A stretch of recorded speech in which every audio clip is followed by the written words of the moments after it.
Começa agora o Mabcast, o podcast da Mitsubishi Electric.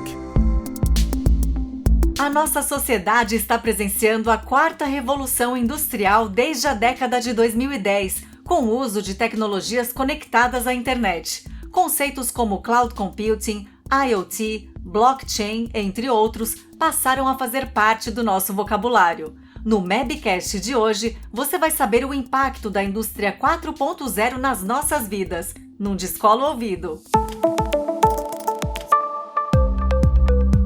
Olá, seja muito bem-vinda, seja muito bem-vindo a mais uma edição do Mabcast, o podcast do setor de automação industrial da Mitsubishi Electric do Brasil. Eu sou a Mafelo Visoto e para falarmos sobre indústria 4.0, eu tô com dois convidados gabaritados. Aqui da casa, Hélio Sugimura, gerente de marketing da Mitsubishi Electric do Brasil. Tudo bem, Hélio? Seja bem-vindo. Tudo bem, obrigado, Mafê, pelo convite e obrigado, professor Dr. Felipe, também pela presença.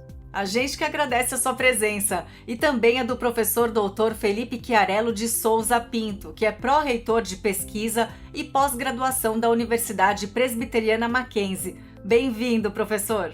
Muito obrigado, Mafê, uma alegria, uma honra estar aqui com vocês do Mabcast. Prazer, Hélio, uma alegria também poder debater esse tema tão relevante com você nesse dia.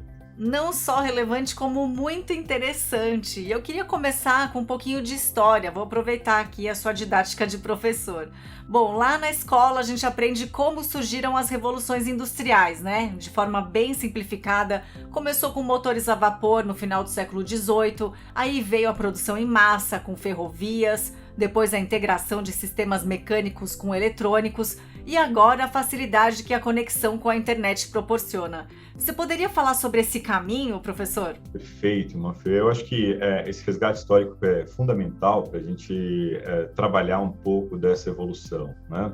Apesar de ser professor de Direito Econômico, trabalhar esses temas da inovação na Pró-Reitoria de Pesquisa e Pós-Graduação aqui, que a área da inovação do Mackenzie também é da minha responsabilidade, eu sempre gostei de história e sempre acreditei que isso é extremamente relevante para a gente debater temas do futuro, aprender com a história para construir o futuro. Eu fico pensando duas coisas fundamentais. Primeiro, essa construção que você falou, né? As 4 primeiras revoluções industriais, a primeira com mecanização, força hidráulica, máquina a vapor, exatamente como você falou, em 1760 praticamente. Aí depois você tem a segunda revolução, que passa aquelas produções em massa, eletricidade, linha de produção, e efetivamente pula depois de muito tempo, né? Você está falando aí de 1901, a segunda revolução industrial, e aí a terceira revolução industrial muito mais próxima de nós, que aí já passa a computação e automação, aí você vê os primeiros computadores. Eu fico lembrando daqueles primeiros computadores que a gente tinha, né? Aquelas coisas que eram próximas de máquinas de escrever. E agora a gente tem efetivamente a quarta revolução com os sistemas cyberfísicos.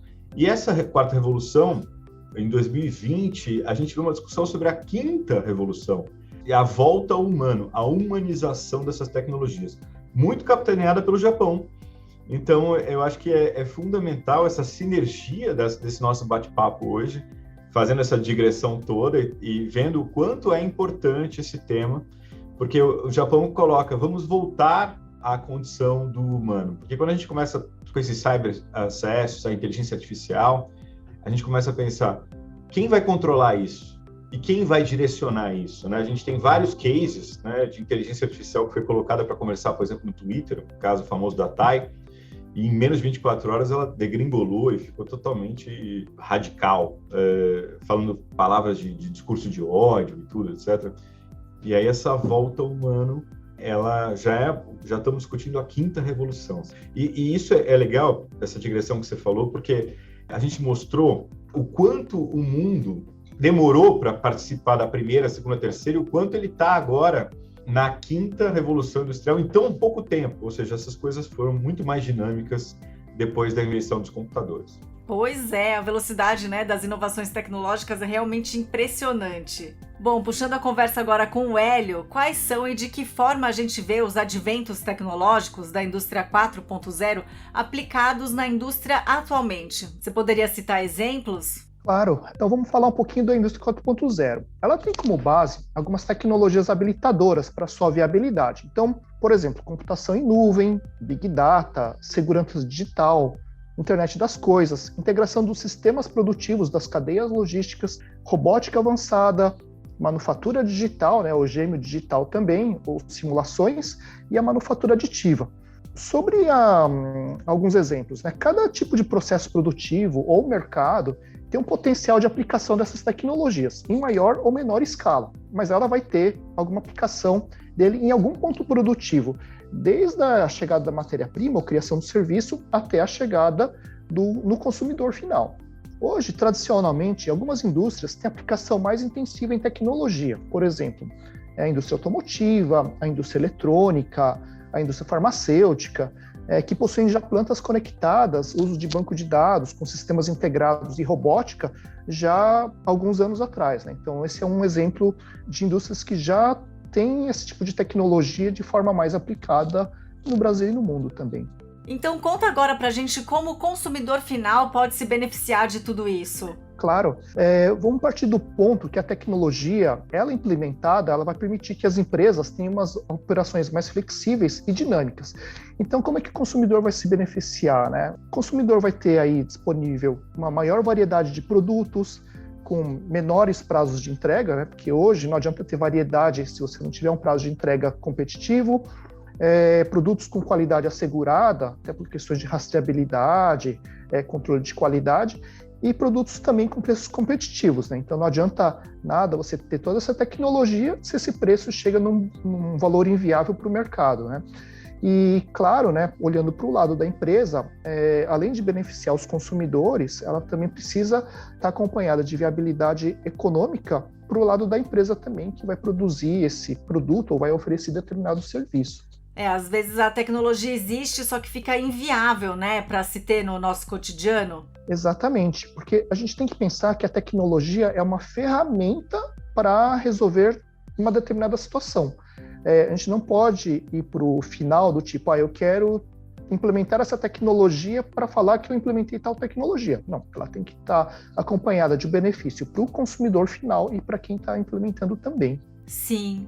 Professor, como a necessidade de implantação dessas novas tecnologias tem impactado na formação de profissionais e no mercado de trabalho? Eu pergunto isso porque, como a gente já até falou, né, as novas tecnologias surgem numa velocidade imensa. Vou até dar um exemplo meu. Eu me formei em rádio e TV e lá atrás, quando eu estava estudando, a gente falava sobre reality show como uma coisa inovadora. E olha só como a gente está hoje. É um curso que não fecha, né? Como qualquer um que trate de tecnologia. Sempre tem que atualizar o conteúdo das matérias, é por aí? Perfeito, Fernanda. Esse é um pouco do raciocínio. A primeira coisa que a gente tem que pensar é que o Brasil é o 5º país mais conectado do mundo. O Brasil é um país hiperconectado. Ele está aí atrás, se você for colocar, do ponto de vista de números, de China, Índia, Estados Unidos, e agora foi ultrapassado na pandemia pela Indonésia. Então, ele é o 5º país mais conectado do mundo. E essa hiperconexão, ela tem duas facetas. Uma primeira é um país que as pessoas já nascem conectadas, eles têm uma necessidade. O attention span, o período de atenção numa aula meramente expositiva, segundo as últimas pesquisas de Harvard, é de 7 minutos.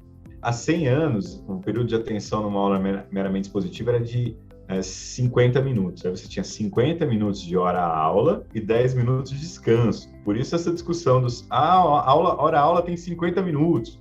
E agora não, agora 7 minutos, a pessoa já está mexendo no celular, já está fazendo outra coisa, já está pensando em outras questões. Então, você tem que se utilizar cada vez mais da tecnologia, das metodologias ativas, da interdisciplinaridade, dessa cultura da universidade como um todo, trabalhando conteúdos que são muito mais trilhas de conteúdo do que efetivamente esses conteúdos fixos.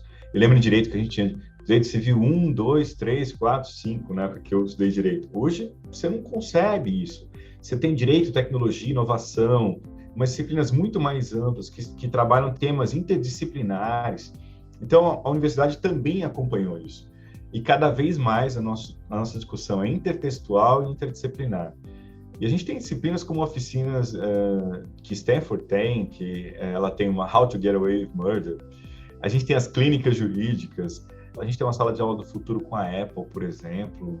Eu tenho um laboratório de inteligência artificial e direito com o Google, e assim por diante. A gente tem uma série de parcerias. Eu tenho uma experiência também, a gente está há 2 anos, não, desde 2018, num projeto com o Facebook, com o Meta, sobre direito eleitoral e fake news. A computação informática, nessa sala do futuro da Apple, tem um trabalho de produção de aplicativos. E olha, é tão interdisciplinar, porque o pessoal da arquitetura ou da rádio e TV pode resolver fazer um aplicativo na FCI, na Faculdade de Computação. E é muito legal, porque é só você levar jeito, e aí, do zero, eles te ensinam como ser uma programadora para você criar um aplicativo na área de rádio e TV, por exemplo. Tá tudo interconectado ali, né? Hiperconectado. Bom, Hélio, me conta como a Mitsubishi Electric tem investido em tecnologias e produtos para viabilizar a indústria 4.0. Claro. Bom, a Mitsubishi Electric tem investido em várias frentes, até pelo valor que a empresa investe em pesquisa e desenvolvimento. São cerca de 2 bilhões de dólares anualmente, aplicando aí mais de 2.000 patentes também, né? Bom, começando pelo básico, a Mitsubishi Electric ela desenvolveu e publicou uma metodologia de implementação de manufatura avançada, ou Indústria 4.0. Então, quem quiser conhecer mais, é só procurar nosso canal do YouTube, o webinar, O Caminho para a Indústria 4.0, saiba como implementar. Porque isso eu acho que é um ponto de dificuldade das empresas em geral, de como criar um roadmap para a implementação da Indústria 4.0. O outro ponto, né, uma outra frente que a gente tem trabalhado, são os produtos com conectividade em rede, né? Tanto em conectividade industrial, como via web, através de recursos de web server, investimentos em robótica industrial e colaborativa, software supervisório com ferramentas de análise de dados, integração com óculos de realidade aumentada, assistentes pessoais, entre outros recursos. Um outro exemplo é que temos aí na indústria, né, controladores programáveis, interfaces homem-máquina, com conectividade e integração com os principais bancos de dados do mercado. Isso facilita muito o desafio da troca de dados de produção com o nível de TI corporativo. E Hélio, a gente está aqui falando de educação e também do trabalho feito numa empresa do porte da Mitsubishi Electric. Como é que funciona essa relação com as instituições de ensino? Você acha que as pessoas que saem da faculdade estão antenadas aí com o que rola no universo corporativo? Olha, já tem alguns anos que eu tenho acompanhado esse movimento, né, da Indústria 4.0 no ensino.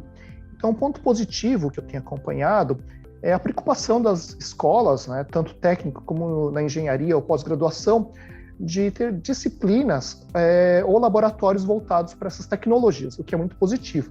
E sim, eu já percebo esse pessoal entrando no mercado de trabalho com uma mentalidade mais aberta para a resolução de problemas de forma que não era pensada há alguns anos atrás. Então eu já vejo um reflexo positivo, sim. Muito bem. Professor, a gente já falou da formação de profissionais, mas e com relação aos que já estão no mercado de trabalho e se deparam aí com essas demandas por novas tecnologias? Como é possível manter esses profissionais atualizados? Tem cursos de atualização? Sem dúvida. Primeiro, legal também comentar que a universidade ela teve que se modernizar e a todo momento ela se reinventa dentro dessa perspectiva. A Universidade Presbiteriana Mackenzie, ela ganhou agora o prêmio de universidade mais amada de São Paulo, da Veja, da Folha, da Datafolha também, ganhou um prêmio de melhor universidade, nesse caso privada, e eu achei muito legal porque a sensação de pertencimento que os alunos têm, né, aquela coisa de ser mackenzista, isso faz parte do DNA da gente. Eu digo isso porque a gente tem uma parceria muito boa com as empresas para fazer essa troca. E eu acho que isso foi possível exatamente pelo nosso DNA. Primeiro, a Mitsubishi tem vindo aqui várias vezes, a gente tem uma parceria já com a Mitsubishi, e isso tem sido um trabalho muito importante e muito interessante dentro dessa nossa perspectiva da própria engenharia e da computação. Mas agora a gente pegou várias disciplinas interdisciplinares e eu acho que essas atualizações que são as mais importantes nesse momento. Por exemplo, a gente tem vários cursos livres interdisciplinares, análise de dados aplicados, por exemplo, à saúde, onde você trabalha várias dimensões. A gente tem inteligência artificial também com várias unidades em conjunto que compartilham disciplinas.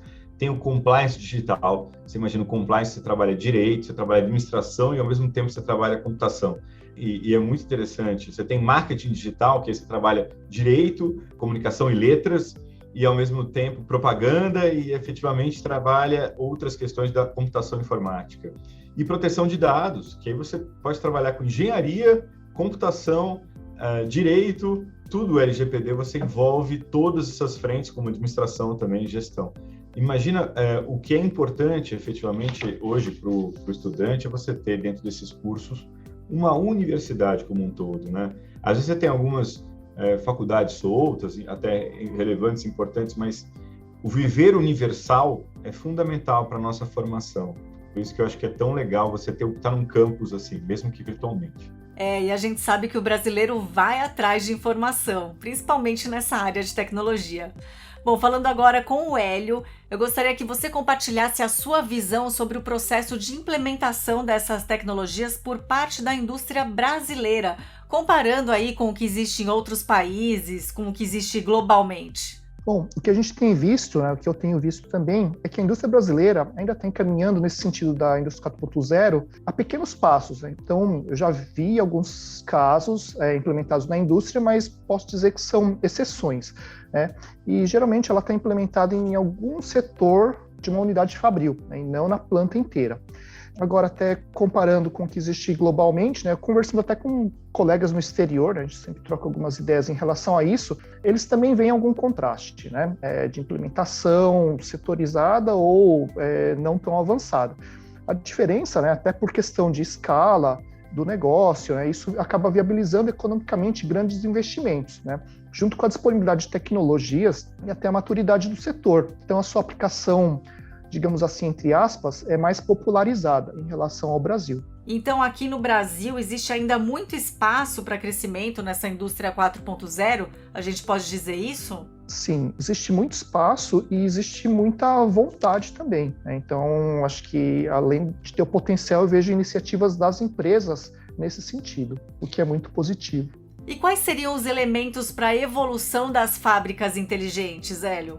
Bom, como eu mencionei anteriormente, né, temos até um webinar que mostra os passos da implementação da manufatura avançada 4.0. O caminho é longo, né, desde as primeiras coletas de dados, ciclos de melhoria, né? Hoje, quando a gente fala de indústria 4.0 e quando essa mensagem é passada para o mercado, né, para a indústria, as empresas falam de um cenário ideal, com tudo conectado, funcionando como um relógio, com as melhores tecnologias disponíveis funcionando ao mesmo tempo. Mas a evolução seria a aplicação em massa dessas tecnologias habilitadoras, mas é necessário ter a preocupação de começar, né? Começar pelo começo, de uma forma certa, evoluir passo a passo e sempre perguntando qual que é o retorno do investimento nessas tecnologias para a empresa e quais os benefícios para o consumidor final. Bom, agora eu quero a visão do professor Chiarello com relação às instituições de ensino. Você já falou bastante aqui sobre essa sedução, né, vamos dizer assim, por parte das faculdades para atrair a atenção dos alunos. Como você vê isso futuramente? Eu quero até brincar, os norte-americanos fizeram uma pesquisa com os alunos nas faculdades, em sala de aula, e eles colocaram eletrodos na cabeça dos adolescentes para verificar como é que o cérebro deles se comportava durante o ensalamento, aquela educação formal. E em alguns momentos eles se surpreenderam, porque o cérebro do adolescente estava flatline, aquela linha assim, parecia que o estudante estava ali, mas o cérebro dele não tinha comparecido. Morreu. Em alguns momentos que ele estava assistindo YouTube ou Netflix, porque os eletrodos ficaram durante algumas semanas na cabeça dos... Ele também estava flatline. Então, em alguns momentos, realmente, o adolescente não estava com o cérebro funcionando. E é engraçado que quando ele estava dormindo, o cérebro dele tinha atividade cerebral. Então, depois disso, eu nunca mais acordei aluno que dorme em sala de aula, porque tá aprendendo. Mas, deixando a brincadeira de lado, o que eu achei muito interessante dessa pesquisa é que eu pensei sobre a visão efetivamente do futuro. Eu acho que cada vez esse conteúdo interdisciplinar, intertextual, ele vai ser mais presente na sala de aula. A gente tem que engajar, encantar. A gente tem um modelo que eu vi em todas as melhores universidades do mundo, das clínicas, por exemplo, de atendimento multidisciplinares. A gente tem uma clínica aqui em conteúdo. Nós temos um projeto com a Receita, por exemplo, em contabilidade, gestão e direito. E a gente consegue fazer, por exemplo, declaração de imposto de renda de pessoas que não tenham essa capacidade de fazer dentro de um projeto interdisciplinar com os alunos, para auxiliar num projeto específico de uma clínica tributária. E ela também é interdisciplinar. Nós temos os MOOCs, as competições internacionais, nossos alunos vão competir internacionalmente em várias frentes. Isso é um engajamento. Eu lembro de um aluno saindo falando assim, eu posso fazer qualquer coisa. E esse sentimento é muito importante, né? Ao mesmo tempo, as nossas salas, eu vi as salas da Harvard X, que são umas salas totalmente hiperconectadas. A nossa engenharia agora fez umas salas totalmente com som, double surround sound em cima, é uma coisa assim, as TVs, é outro padrão de interação. E eu acho que isso facilita muito o engajamento dos alunos, facilita o engajamento das pessoas que estão aqui vivenciando a universidade. Eu acho que essa tecnologia, ela é fundamental. Por isso eu acho tão importante esse trabalho e essa parceria com a Mitsubishi Electric e com tudo que a gente está fazendo. Realmente parceria fundamental, porque são esses jovens que no futuro vão ser os protagonistas no desenvolvimento de tecnologias que vão melhorar a produtividade nas empresas e, por consequência, melhorar a vida das pessoas. Então, para terminar, eu queria as considerações finais de cada um e também saber sobre como essas transformações tecnológicas devem se refletir no nosso estilo de vida. Começando pelo Hélio. Bom, eu vejo essa movimentação para a indústria 4.0 como muito positivo para a sociedade, né, com algumas movimentações das empresas já aplicando essas tecnologias na sua cadeia produtiva e com benefício para o consumidor final, né? Eu acho assim também, que é um caminho sem volta e com a dinâmica de mercado global que a gente vive e com o consumidor mais exigente, a gente deve ter mais opções de produtos e serviços. Então eu vejo esse caminho com muito otimismo. Professor, e você já falou aqui que a próxima revolução é o retorno do lado humano, né? Sim, Mafê, a indústria e a revolução, alguns chamam de sociedade 5.0, inclusive, a recondução ao humano dentro da integração com a tecnologia. Eu acho que esse é o próximo desafio. A gente sabe que a gente, por exemplo, aqui discute no grafeno, no Mackenzie, uma série de questões como o implante do chip no ser humano, essas coisas que a gente tem discutido aqui dentro, ou efetivamente 5G e fotônica e outras questões importantíssimas aqui no prédio do grafeno, aqui do Mackenzie. A gente tem um maior centro de pesquisas em grafeno da América Latina. A gente acha que essa inovação, ela tem que ser, como eu falei, multidisciplinar cada vez mais. Então, a universidade está preparada para isso. Eu fui em Londres, na London South Bank University, que ela ganhou o prêmio do Times Higher Education de universidade mais inovadora da Europa, e a gente viu qual era o modelo de incubadora da London South Bank. A gente criou uma grande incubadora de empresas aqui, de startups dentro do Mackenzie, na área de inovação. Esse é o caminho. A gente vê essa parceria entre a universidade e o setor produtivo. Esse é o nosso caminho. Legal. E a gente vê que tem o machine learning, em que as máquinas aprendem com o humano, e aí a gente volta a aprender com essas novas tecnologias desenvolvidas. Bom, assim termina mais esse Mabcast. Eu agradeço pelas ricas informações compartilhadas pelos nossos convidados, o Hélio Sugimura, gerente de marketing da Mitsubishi Electric do Brasil, e o professor doutor Felipe Chiarello de Souza Pinto, pró-reitor de pesquisa e pós-graduação da Universidade Presbiteriana Mackenzie. Muito obrigada. Muito obrigado, gente. Muito obrigado, Hélio Mafê. Muito obrigado, Mafê, e professor doutor Felipe também. E também, claro, um agradecimento especial a você, ouvinte, que acompanhou o nosso bate-papo até aqui. Fica o recado para que você acione a ferramenta de notificação para ouvir em primeira mão sempre que um novo Mabcast for publicado. Combinado? Um beijo e até a próxima! Termina aqui mais um Mabcast, o podcast da Mitsubishi Electric do Brasil. Não deixe de nos seguir em sua plataforma preferida. Ouça os episódios anteriores e fique por dentro dos próximos.